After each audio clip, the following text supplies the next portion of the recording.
Salut à tous les amis, on se retrouve aujourd'hui pour une toute nouvelle vidéo.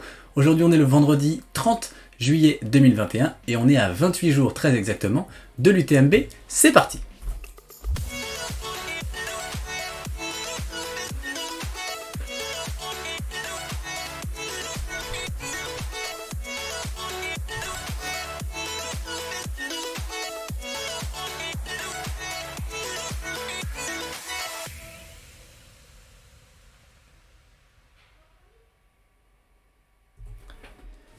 Et aujourd'hui, je vais vous parler de ma dernière semaine d'entraînement intensif, puisque à la fin de cette semaine, donc dimanche soir, j'aurai fini le gros de ma prépa. Je partirai sur 3 semaines, un petit peu plus, 3 semaines et demie d'affûtage.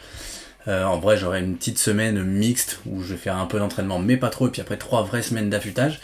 Et donc cette dernière semaine d'entraînement dans laquelle je suis actuellement, qui se termine bientôt, je l'ai faite en essayant de faire beaucoup de volume. J'étais dans le dernier macro cycle de mon entraînement pour faire du volume, mais j'avais pas trop envie de passer toujours mes soirées à courir dehors. J'avais aussi envie de profiter de Manon, de Léna, du beau temps qu'il fait en ce moment.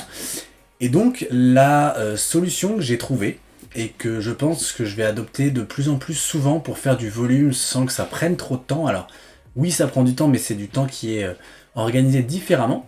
Et je trouve que c'est une bonne façon de faire, pour moi en tout cas, parce que j'arrive à le faire.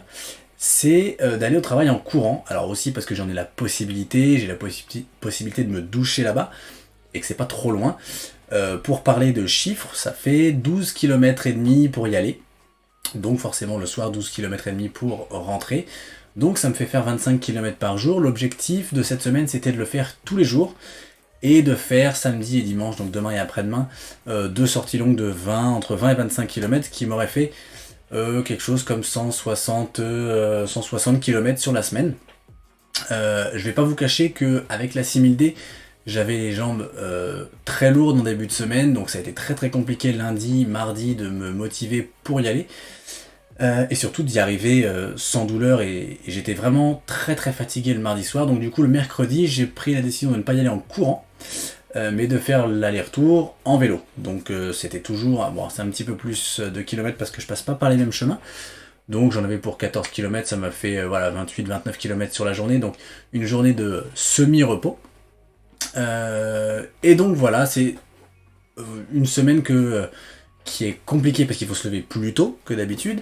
Au niveau de l'organisation, pour gérer Léna, il a fallu s'organiser aussi, mais de temps en temps, une semaine comme ça, je trouve que c'est pas mal d'utiliser le running taf ou le vélo taf pour faire du volume, plus de volume ou du volume différemment, c'est-à-dire avoir quand même le temps en soirée de profiter, de sortir, de faire des choses comme ça. Donc voilà, c'était une petite parenthèse sur ma dernière grosse semaine d'entraînement avec du running taf et du vélo taf. De toute façon, il y aura d'ici quelques jours un bilan complet de toute ma grosse période d'entraînement. Je pense que ça sera soit en début de semaine prochaine, ce sera la semaine prochaine, voilà, je sais pas trop quand. Mais donc voilà, une petite idée si vous aussi vous voulez faire du volume assez facilement, et utilisez le running taf. Si vous en avez la possibilité, bien sûr, vous n'êtes pas trop loin et qu'il n'y a pas 40 km à faire le matin et le soir. Voilà, c'est tout pour aujourd'hui. Moi, je vous retrouve demain. Demain, on sera à J-27, samedi. Je sais pas encore de quoi on va parler, mais voilà, on se retrouve demain. Et surtout, d'ici là, surtout n'oubliez pas, portez-vous bien. Ciao!